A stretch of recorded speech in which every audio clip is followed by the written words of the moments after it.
El libro de Apocalipsis desde su primer capítulo nos presenta el tema central del libro. Capítulo 1, versículo 8 o capítulo 1, versículo 7 dice: He aquí, Él viene en las nubes y todo ojo lo verá. La promesa descrita ahí en el versículo 7, en la introducción del libro, donde muestra el tema del libro, nos lleva a la mayor esperanza de todos los tiempos.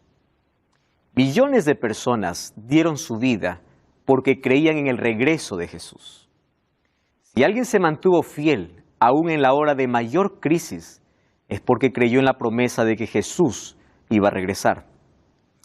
En el Nuevo Testamento o en toda la Biblia encontramos más de 300 referencias hablando de que Cristo viene pronto. Cuando se levantó la iglesia profética, después de 1844, un pueblo que tiene un mensaje especial para el tiempo del fin, según Apocalipsis capítulo 14, versículos 6 al 12, tenía no solamente entre su mensaje, sino entre su nombre, decir de que Cristo vuelve pronto. Tanto así que entre el saludo principal se decía: Maranata, Cristo viene, Cristo está regresando. Probablemente tú has escuchado acerca de la venida de Jesús mucho tiempo. Tus padres, tus abuelos, tus antepasados, todos hablaron de que Cristo regresa. Y a medida que el tiempo pasa y nos acercamos al tiempo del fin, parece que esa fuerza y esa proclamación está disminuyendo. Sin embargo, las señales están aumentando. El libro de Mateo capítulo 24 nos menciona algunas señales que acontecerían y que éstas anunciarían que Cristo regresa. Mateo 24, hoy se está cumpliendo en nuestro tiempo.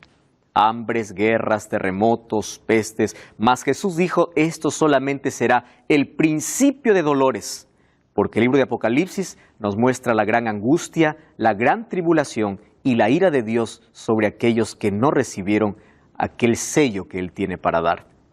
Hoy vamos a hablar acerca de ese punto culminante.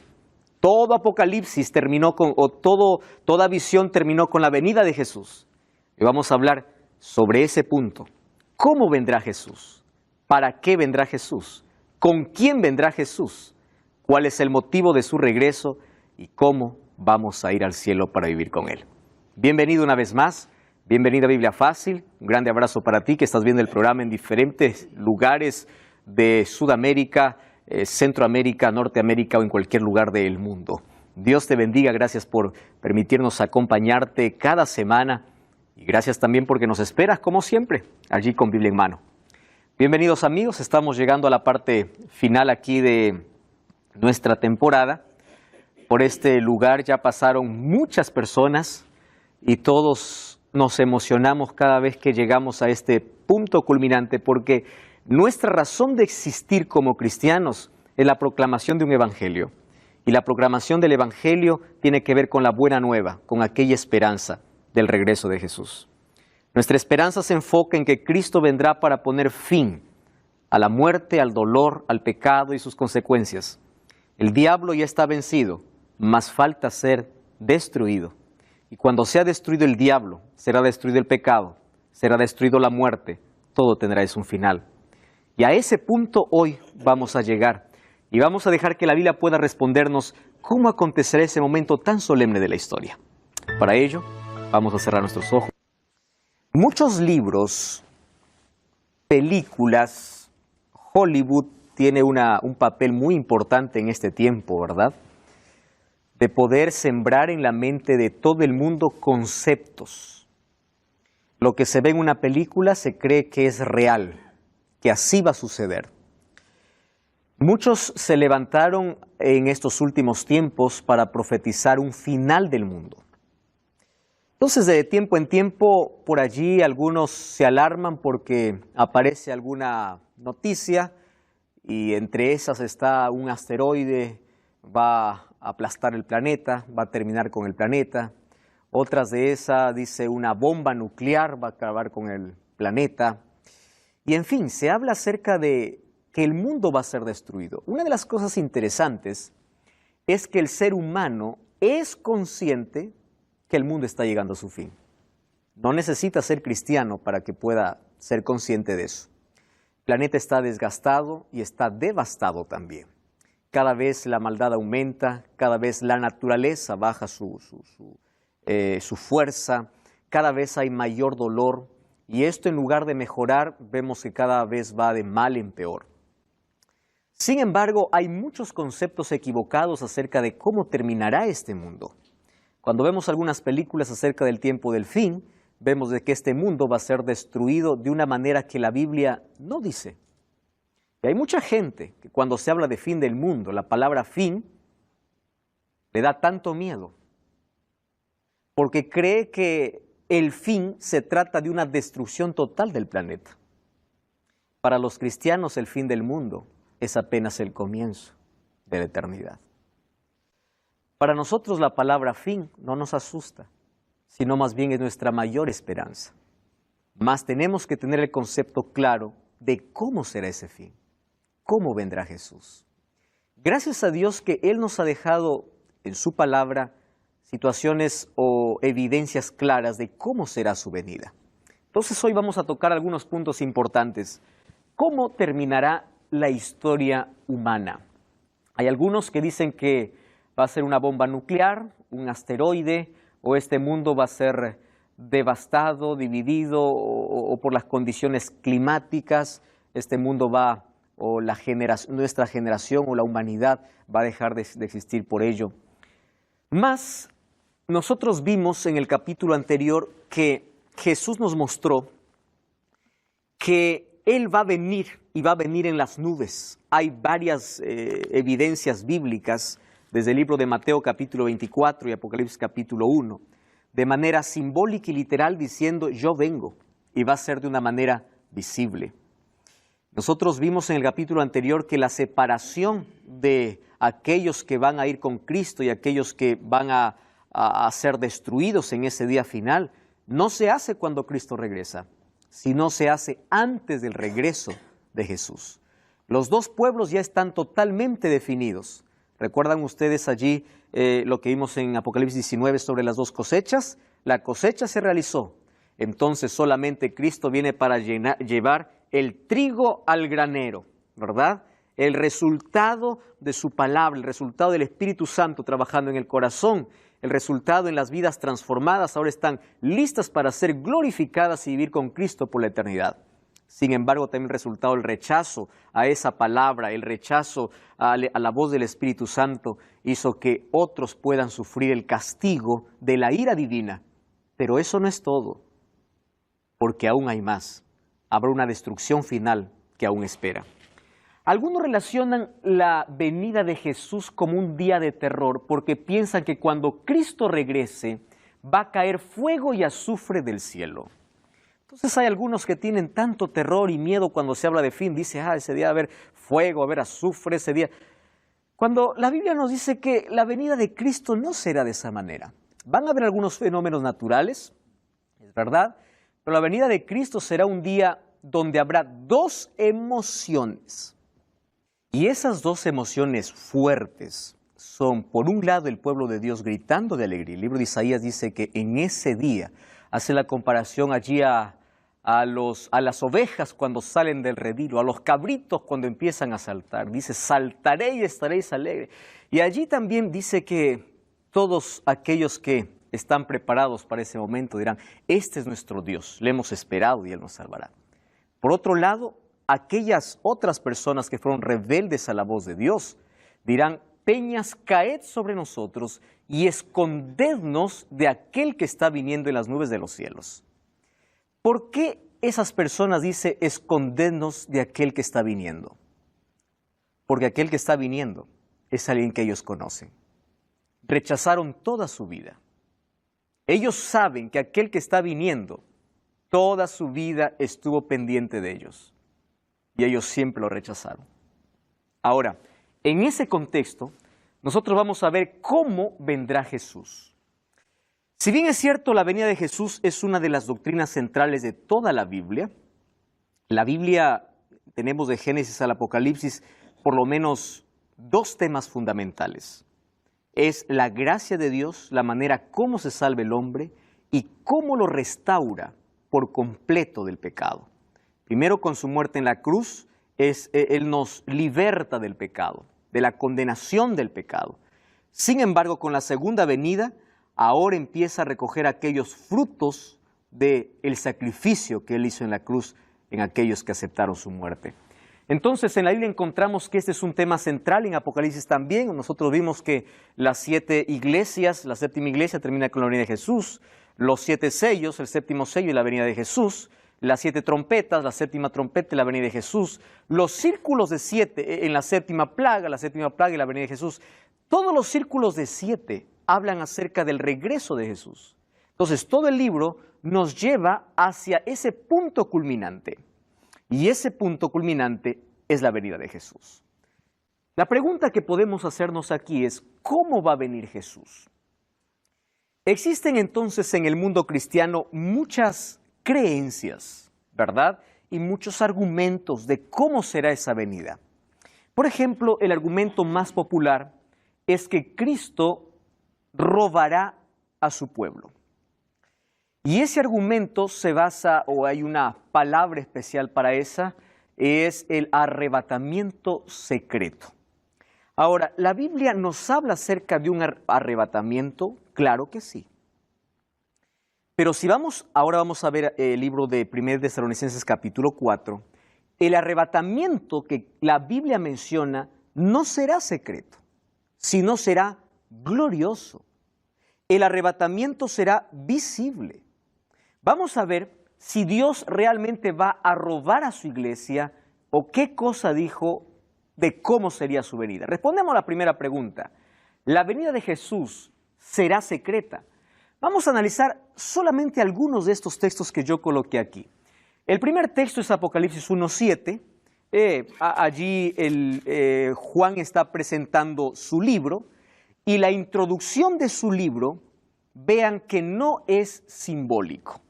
La introducción es literal, ¿correcto? Por ejemplo, la revelación de Jesucristo. ¿Jesucristo es simbólico? No, literal, es Jesucristo. ¿Revelación es simbólico? No es simbólico, es literal. Dice allí, Él me mandó a escribir las cosas que han de suceder pronto. Miren el versículo 3. Bienaventurado el que lee, el que oye las palabras de esta profecía y guarda las cosas. ¿Ahí hay alguna cosa simbólica? No. Leer no es simbólico, es literal. Guardar no es simbólico, es literal. Guardar es comprender y poder hacerlo en nuestra vida. Aquí no hay cosas para poder nosotros decir esto es un simbolismo que representa otra cosa. Es decir, cuando Juan empieza a escribir el libro, lo escribe en sus propias palabras. La revelación simbólica aparece recién desde cuando Dios se muestra y le dice, escribe, o desde la revelación de Jesucristo a Juan. Y entonces los primeros versículos encontramos que literal, Juan a las 7 iglesias, el versículo 4, las 7 iglesias, ¿qué cosa eran? Literales, 7 iglesias de Asia. ¿Qué más encontramos? Gracia y paz. ¿La gracia es simbólica? No, gracia es gracia. Paz es paz, la paz que viene del cielo. Ahora fíjense, el tema que coloca dice, he aquí viene con las nubes y todo ojo lo verá. Solo que hay una palabra interesante que nosotros necesitamos conocer aquí. Y dice, y los que lo traspasaron, o aquellos que le traspasaron, y todos los linajes de la tierra harán lamentación por él. Sí, amén. Vamos al libro de Mateo capítulo 26, versículo 64. Mateo capítulo 26, versículo 64. Mateo 26, 64, dice así. Vamos a leer desde el versículo 63. Mas Jesús callaba, entonces el sumo sacerdote le dijo, te conjuro por el Dios viviente que nos digas si tú eres el Cristo, el Hijo de Dios. Y Jesús le dijo, tú lo has dicho. Y además os digo, no solamente dio una respuesta, añadió además. ¿Qué cosa dijo? Desde ahora ustedes verán al Hijo del Hombre sentado a la diestra del poder de Dios. ¿Y qué más dice? Y viniendo en las nubes del cielo. ¿Jesús estaba hablando aquí de algún asunto simbólico? No. Le está dando una respuesta. Y le dice, además quiero que sepas que vas a ver que viene el Hijo del Hombre, ¿en qué? En las nubes del cielo. Apocalipsis 1:7 dice, he aquí viene ¿cómo? En las nubes. ¿De qué momento está hablando? De ese momento, de su segunda venida. Ahora, el libro de Daniel capítulo 12, versículo 2 dice que habrá una resurrección especial. Fíjense, Daniel capítulo 12, versículo 2. Dice así, muchos de los que duermen en el polvo de la tierra serán despertados, porque la muerte es considerado como un sueño, recuerden. Ahora dice, unos para vida eterna y otros para vergüenza y confusión perpetua. Ese grupo que es despertado y que resucita para vergüenza y confusión perpetua, ¿quiénes son? Aquellos que crucificaron a Cristo y verán a Cristo regresar. Sin embargo, la evidencia más clara de que la venida de Jesús no será secreta, sino será literal, está en Hechos capítulo 1. Vamos a Hechos. Hechos capítulo 1. Esta es la evidencia más clara para poder responder esta primera pregunta. Hechos capítulo 1, versículo 11. Lo que yo estoy leyendo no son libros proféticos, ¿correcto? No son libros proféticos, y entonces aquí no se debe tomar como un simbolismo. Hechos 1:11. Dice así, vamos desde el versículo 10, ¿está bien? Entonces, habiendo dicho estas cosas, viéndolo ellos, ¿de quién está hablando? De los discípulos. Fue alzado. ¿Quiénes estaban viendo? Los discípulos. Fue alzado y lo recibió una nube que lo ocultó de sus ojos. ¿Qué cosa dice más el versículo 10? Ellos estaban con los ojos puestos en el cielo, entre tanto que Él se iba. ¿De qué momento está hablando? De la ascensión de Jesús. Y se pusieron junto a ellos dos varones con vestiduras blancas, los cuales le dijeron. ¿Qué cosa le dijeron? Varones galileos, ¿qué hacen mirando al cielo? Ahora, presten atención allí el texto, que dice, este mismo Jesús que ha sido tomado de entre vosotros, así vendrá como lo habéis visto ir al cielo. Yo les hago una pregunta. ¿Jesús fue al cielo de manera literal o de manera simbólica? Literal. Entonces dice, ¿cómo fue? Ellos lo vieron. Tomando esto, Juan dice, todo ojo lo verá, porque cuando Jesús se fue, lo vieron. Ahora, solo que cuando Él regrese, todo ojo lo verá. Porque dice, así como lo habéis visto ir, así va a regresar. Entonces, no existe manera de que nosotros podamos pensar de que Jesús vendrá o va a tener dos venidas. Algunos piensan que hay 3, 4 venidas, ¿verdad? Viene la primera y roba a su pueblo. La venida de Jesús es gloriosa, es literal. Viene con las nubes y todo ojo lo verá. Jesús se fue de manera literal, viene de manera literal. No se fue en espíritu. Sí, Nancy. Quería saber sobre ese todo ojo le verá. Si es simbólico o literal. ¿De qué manera es? Porque yo ya escuché personas decir que a través de la internet lo veríamos. Nancy, Jesús nos alertó sobre falsos cristos. Mateo capítulo 24. Y dijo lo siguiente. Cuando ustedes escuchen, está el Cristo allá, no lo creáis. ¿Por qué? Vamos a llegar a ese texto, voy a adelantarme un poquito. Como relámpago que sale del este y se muestra hacia el oeste, así será la venida del Hijo del Hombre. Préstame atención a lo que te voy a decir. La venida de Cristo es literal y es gloriosa, solo que aquí hay algo que nosotros no podemos entender. ¿Cuál es? Nosotros, mientras aquí estamos de día, al otro lado están en oscuridad, porque el sol no puede cubrir con su luz toda la tierra. ¿Correcto? Ahora, cuando Cristo regrese, todo lo van a ver de manera literal. Porque si aparece uno diciendo, Jesús llegó y está en Canadá, pero yo lo veo por televisión, eso no es una manera literal. Cuando ellos estaban, cuando fue escrito el libro de Juan, de Apocalipsis y todos los libros, Ellos no estaban pensando en internet ni en televisión.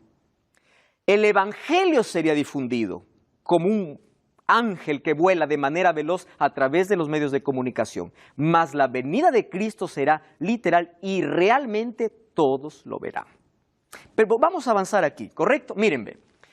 Mateo 24 habla acerca de señales de la venida de Cristo. Me encanta aquí cómo primero Jesús da una respuesta a sus discípulos, hablando acerca, en primer lugar, de la destrucción de Jerusalén, pero luego también acerca de las señales que antecederán a su venida. Mateo capítulo 24, versículo 27. Vamos ahí al versículo 26, desde el 26. Dice así: así que si os dicen, mirad, aquí lo que estaba diciendo Nancy, está allí en el desierto, no salgáis. O está allí en el canal 9, no lo veáis. O allí se publicó en internet que Cristo viene, no creáis. No lo creáis. Jesús advirtió sobre esto. Versículo 27, porque igual que relámpago sale del oriente y se muestra hacia el occidente, está hablando de una totalidad. Oriente y occidente, ¿qué cosas son? Polos totalmente opuestos. Y dice así: así será la venida del Hijo del Hombre. ¿Correcto? Así.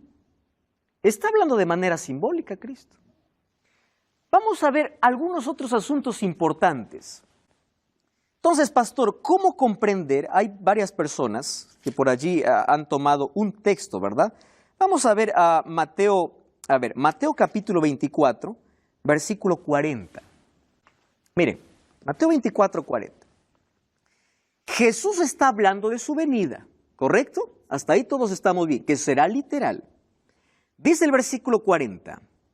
Entonces dos estarán en el campo, uno será tomado y el otro será dejado. ¿Correcto?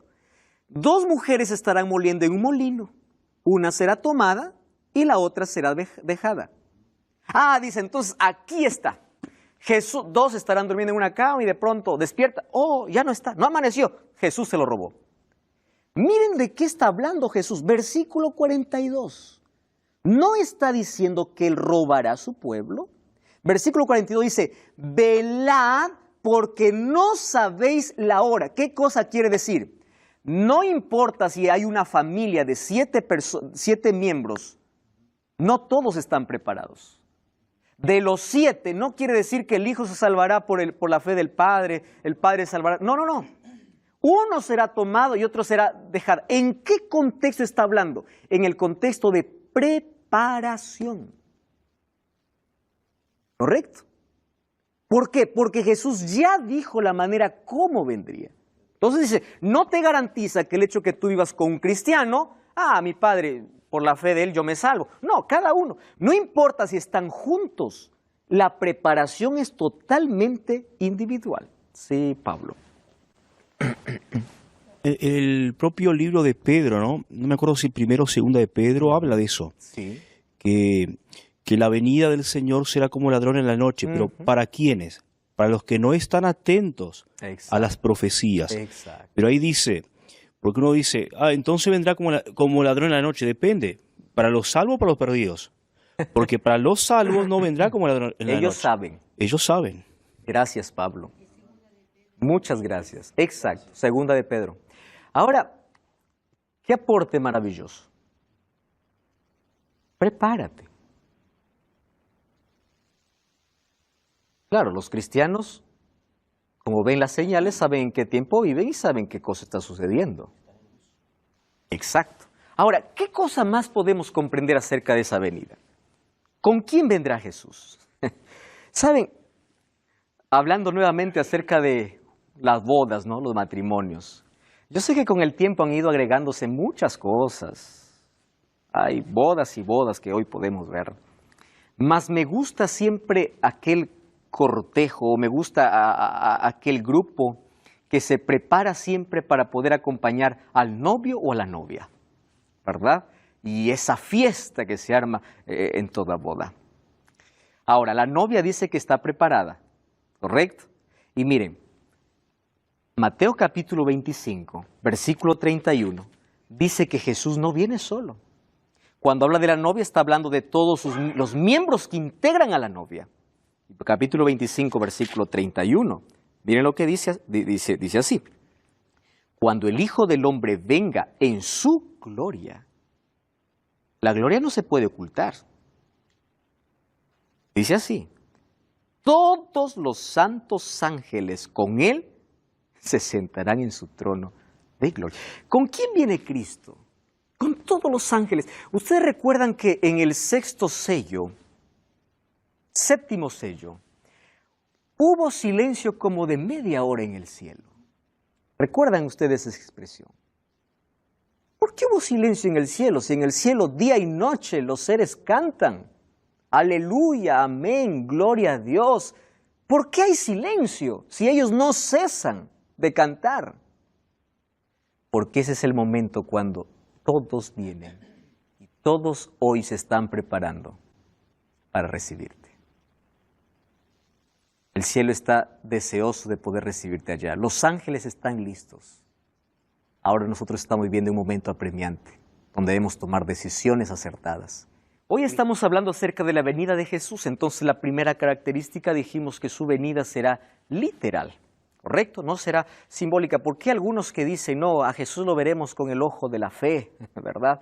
Otro dice, no, Jesús no se va a ver. O otro dice, Jesús ya está en espíritu y Jesús ya vino aquí a la tierra. No.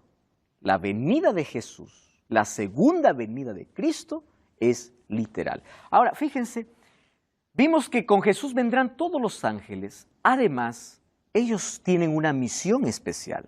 Mateo capítulo 24. Vamos a Mateo capítulo 24, versículo 31. Allí dice así, Mateo 24, 31.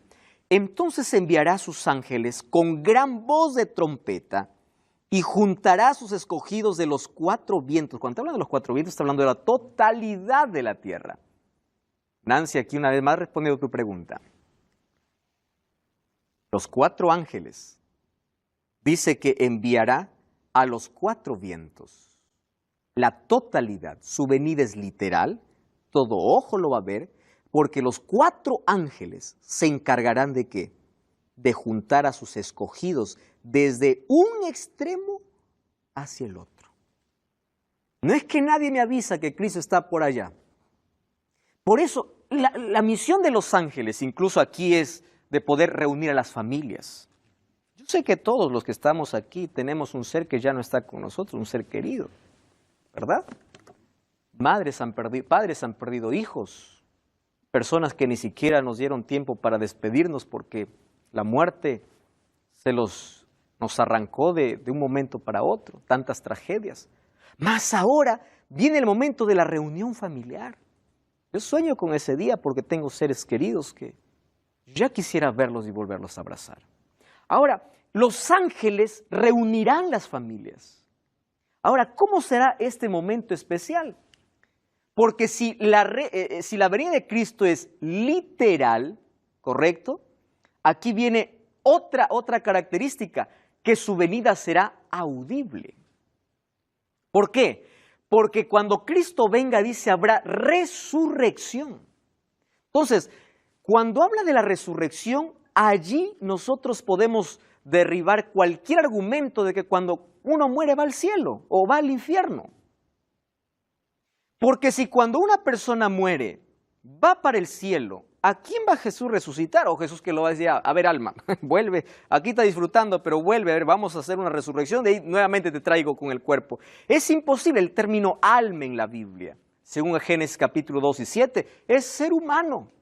Eclesiastés 12:7 dice que la muerte, ¿qué cosa es? El cuerpo vuelve al polvo, el espíritu, ¿cuál es el espíritu? Pues es aliento de vida, no hay nada más que salga del cuerpo. Entonces, habrá allí una resurrección. ¿Qué acontecerá con los justos muertos? Entonces, vamos a ver qué dice la Biblia. Me encanta este texto, créanme que es el texto que mayor esperanza ha traído a mi vida. Yo ya enterré a muchos seres queridos, mas este texto hace que yo pueda hasta llorar de emoción, pueda emocionarme, alegrarme, porque sueño con este momento solemne. Cuando yo voy a un funeral, no dejo de leer este texto, me da esperanza. 1 Tesalonicenses capítulo 4, versículo 16. Miren lo que dice, capítulo 4, versículo 15. Os decimos esto en palabra del Señor, que nosotros que vivimos, que habremos quedado hasta la venida del Señor, ¿qué cosa dice? No precederemos a los que durmieron. Es decir, nadie va adelante al cielo. ¿Correcto? Nadie precede. No es que unos ya están disfrutando. Los únicos que están en el cielo son los 24 ancianos y las personas que nosotros vimos que Dios los arrebató. Enoc, Elías y Moisés. ¿Correcto? Ahora, fíjense aquí. Dice el versículo 16. El mismo Señor con voz de mando, con voz de arcángel y con trompeta de Dios descenderá del cielo y los muertos en Cristo resucitarán primero. ¿Cómo me encanta ese texto? El mayor seguro es morir en Jesús. Cuando alguien me pregunta y me dice, pastor, ¿cuándo viene Cristo? Le digo, hoy. ¿Por qué? Porque nadie sabe cuándo muere. Si uno hoy muere, Cristo vino para esa persona ese día. Porque ¿qué es la muerte? Es un estado de inconsciencia. Cierra los ojos. La próxima vez que lo abres será solo para ver a Cristo. Por eso es un sueño. Más aquí dice, los muertos en Cristo resucitarán primero. ¿Por qué dice primero? Porque habrá una segunda resurrección. Y esa segunda resurrección ya no es para salvación. No lo es. Bienaventurados los que forman parte de la primera resurrección. Eso vamos a ver ahora Pablo. Dice, ¿qué sucederá entonces con los justos vivos? Primera de Corintios. Vamos un poco atrás. Primera de Corintios, capítulo 15, versículo 52. Entonces, ¿qué hay de aquellos que viven? No murieron, pasaron por la gran tribulación, mas ellos no murieron. 15:52. Miren lo que dice ahí el texto. Primera de Corintios, capítulo 15, versículo 51. Vamos al 51. Os digo un misterio, no todos moriremos, pero todos seremos transformados. En un momento, en un abrir y cerrar de ojos, a la final trompeta. ¿De qué trompeta está hablando? Exacto, de esa séptima trompeta. De esa trompeta que despierta a los muertos. ¿Qué cosa dice? En un abrir y cerrar de ojos, seremos transformados.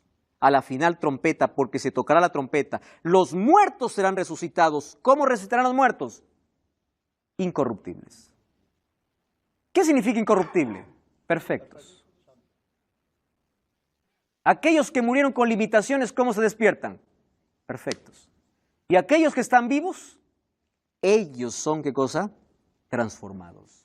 Ese es el momento de la glorificación donde el lino del vestido de la novia brilla. ¿Por qué? Porque no hay más rastro de pecado. Allí Jesús nos libra de la presencia del pecado. Ahora no.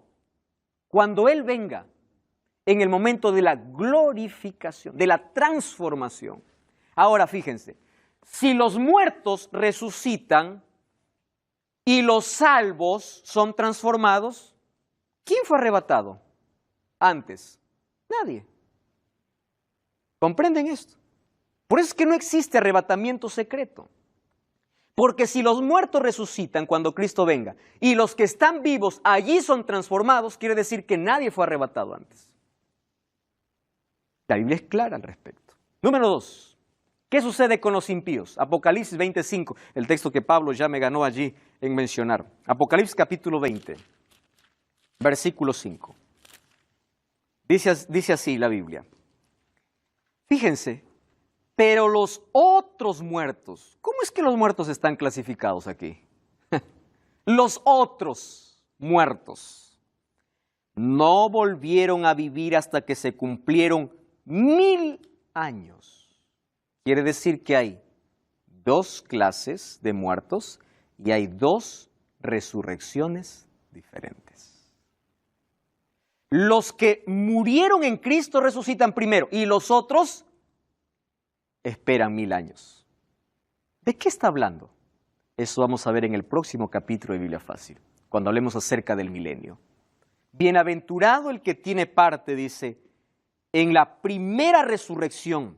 La segunda muerte no tiene poder sobre ellos, claro, porque ya resucitaron y están salvos para siempre. sino que ellos serán sacerdotes de Dios y reinarán con Cristo 1000 años. Gloria a Dios por eso. Ahora, vamos a lo siguiente. ¿Qué sucederá con los impíos vivos? Según Tesalonicenses 2:8 dice, entonces se manifestará aquel malvado, a quien el Señor derrocará con el soplo de su boca y destruirá con el esplendor de su venida. Es decir, los impíos, aquellos que rechazaron a Cristo, solamente morirán con el resplandor. Pregunto, ¿cae fuego allí? No. ¿Qué cosa sucede con los impíos? Mueren.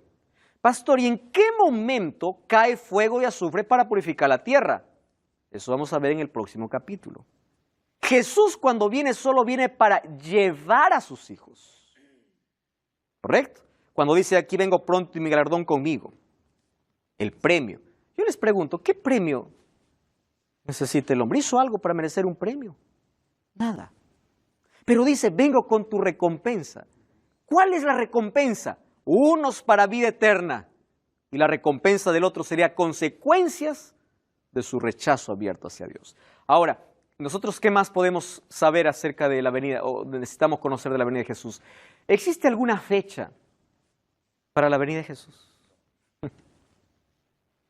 Pablo, tú ya escuchaste allí en tu ciudad, allí en tu iglesia, cómo algunos ponen fechas de tiempo en tiempo para decir que Cristo está viniendo.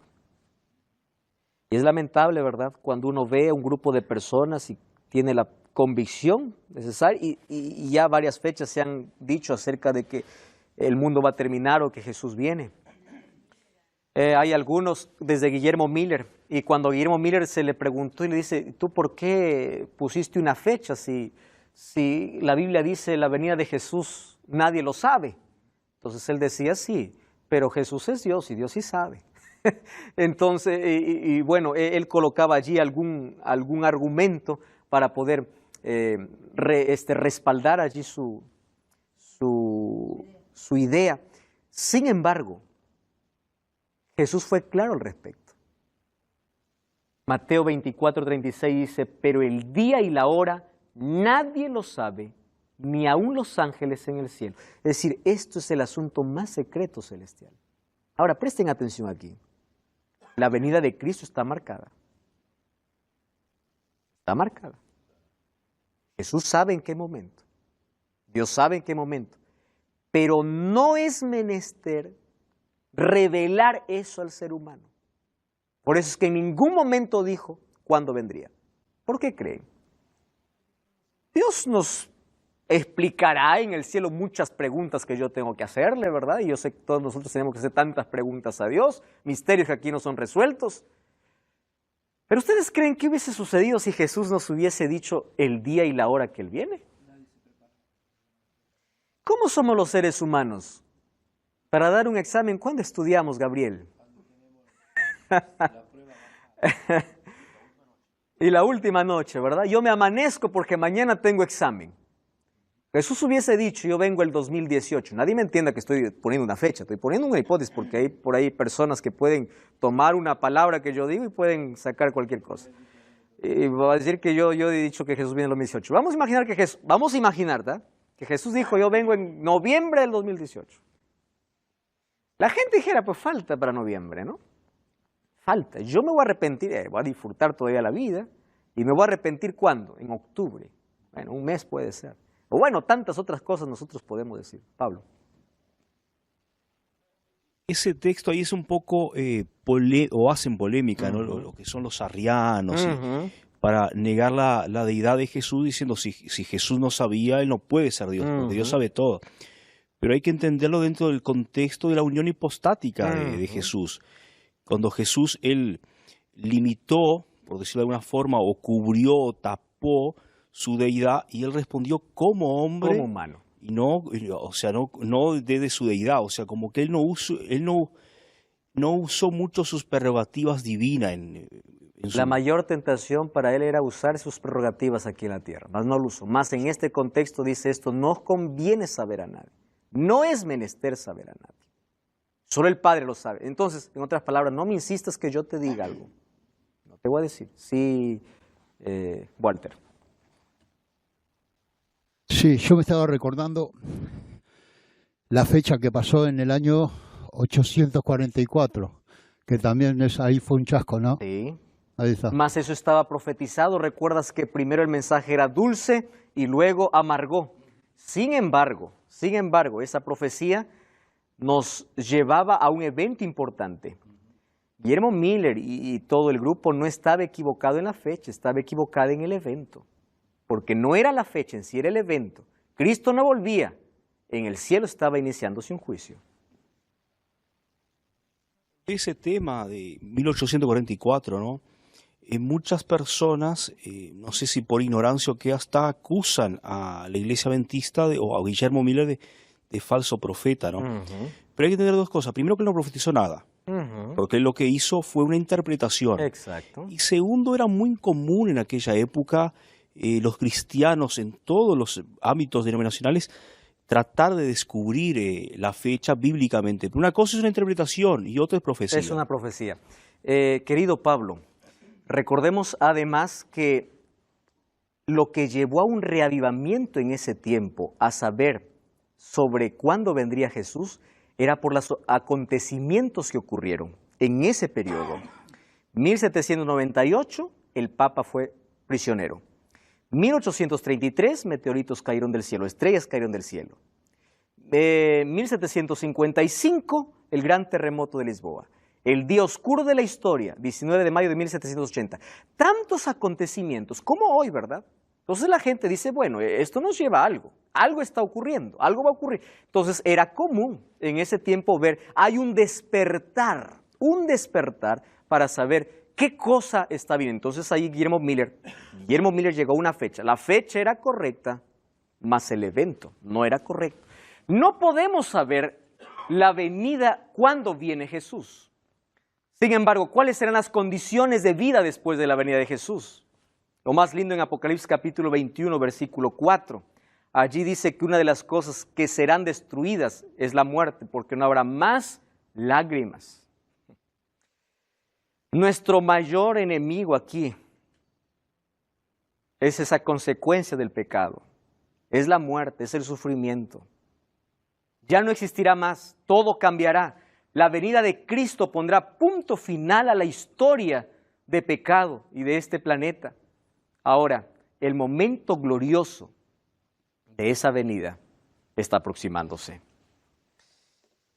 Me encanta la idea, me encanta ver algunos carteles, algunos lugares donde pone la imagen de Jesús y dice, Cristo viene pronto. Sin embargo, la palabra pronto parece ser muy larga. En nuestros tiempos parece ser muy larga. Por eso que el libro de Segunda de Pedro responde y dice, no piensen que Cristo se está demorando. Sin embargo, yo quiero que ustedes puedan reflexionar en algo que Jesús mencionó. ¿Recuerdan ustedes la parábola de las 10 vírgenes? Hay una expresión que Jesús dijo. Claro, era una parábola. Más de allí, nosotros extraemos lecciones espirituales. Y esa parábola está hablando justo del momento del cierre de gracia en el cielo. Porque cuando se cerró la puerta, entonces nadie más pudo entrar. Dice, tardándose el esposo. ¿Es que Dios se tarda? No. El ser humano lo entiende como tardanza. Somos nosotros los que lo entendemos así. Entonces, cuando el ser humano piensa que se tarda, todas empezaron a dormir. Ese es el mayor peligro. ¿Cuándo viene? Pronto. ¿Estás preparado? No. Pero si yo viviera diciendo, Jesús viene hoy, y hoy es mi último día, y si viene Jesús hoy, yo estoy preparado para ir al cielo, entonces nuestra vida sería diferente. Gabriel. Sí, una de las cosas que últimamente se escucha, no sé si últimamente, pero siempre que se toca ese tema, hay algunos que te dicen, eso ya lo escuché desde que nací, me dicen que Cristo vuelve, pero no vuelve nunca. Exacto. Entonces yo ahí veo que es una cuestión de que el ser humano tiene que individualmente entenderlo y prepararse, porque ahí da la respuesta que todavía no estamos preparados. Gracias, Gabriel. Por causa de connotación. Ahora, Gabriel, cuando tú escuches a alguien diciendo, yo escuché eso tantas veces y yo ya no creo, dile, justamente en ti se está cumpliendo una profecía. Porque según de Timoteo capítulo 3 dice, en los últimos días vendrán días peligrosos, hombres amadores de sí mismos, burladores, ingratos, impíos, sin afecto natural, implacables, calumniadores. Pareciera que aquí el apóstol o aquí Timoteo está describiendo con exactitud nuestra sociedad actual. Gente que busca dinero, placeres temporales, gente que les importa cualquier cosa menos su vida eterna, gente que corre tras aquello que se acaba menos por lo eterno, gente amador de sí mismos, soberbios, vanidosos, avaros, blasfemos, desobedientes, ingratos, impíos, calumniadores, crueles, enemigos de lo bueno. Ese es nuestro tiempo. Todo eso está diciendo de que Cristo está regresando. Ahora te pregunto, ¿tú estás preparado? Yo quiero que tú tomes una decisión hoy. Prepárate para ese encuentro. El cielo está esperando el momento cuando Cristo dé la orden y diga, vamos a recoger al pueblo. Los hijos de Dios están esperando el momento cuando Cristo diga, venid benditos de mi Padre. Y tú estás preparado para ese grande día. Piensen. Hay un Dios que está a punto de iniciar una obra extraordinaria en tu vida. Cristo te ama y eres lo más valioso para Él.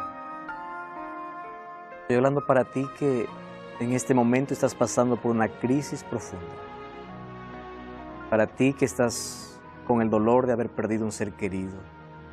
Piensas que todo ya acabó. Buscaste morir más de una vez porque piensas que la vida no tiene salida. Muy pronto Cristo viene para curar tus heridas.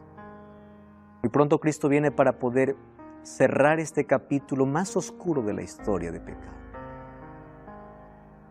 Te ama, quiere verte en el cielo. Aquella obra que inició en tu corazón la terminará. Todo lo que tienes que hacer es permitir que Cristo sea tu Señor. Y hoy te desafío a dar un paso de fe. Hoy te desafío a levantarte allí donde estás y decir, Señor, yo te entrego mi vida. Estamos viviendo en la parte final de la historia. Yo quiero estar preparado para cuando tú regreses. Quiero que tu Santo Espíritu pueda trabajar en mi vida. Por eso hoy, como en los otros programas, yo te desafío a levantarte allí donde tú estás, porque yo voy a orar por ti.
orar para que juntos nos podamos preparar para ese encuentro. Yo quiero abrazarte, yo quiero conocerte. Yo quiero conocer a todas las personas que un día abrazaron aquella fe. Pero nuestro mayor placer será abrazar a Jesús. Jesús te ofrece eternidad. No te atrevas a cambiar el cielo por algo temporal. No negocies tu fe por algo que se acaba. La eternidad es real. Cristo está pronto a volver.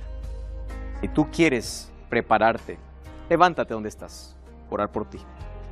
Todos nosotros queremos también estar preparados para ese día. Vamos a orar. Vamos a ponernos todos de pie. Vamos a pedir que Dios nos ayude a estar preparados para ese momento. Oramos. Querido Dios, gracias porque tu palabra nos da esperanza. Aquella esperanza gloriosa de tu venida hace que podamos avanzar y dar un paso más. Toma nuestro corazón, aceptamos a Jesús como nuestro Salvador. Ayúdanos a estar preparados todos los días para este gran encuentro. Queremos vivir contigo por la eternidad. Hoy aceptamos tu palabra y que tu Santo Espíritu nos prepare para ese momento glorioso. Queremos formar parte de ese pueblo que recibe a Cristo en las nubes del cielo y vive con Él para siempre. Toma nuestro corazón y bendice la decisión de las personas que también tomaron allí en casa. Cuando tú regreses, nadie pueda faltar. En el nombre de Jesús. Amén.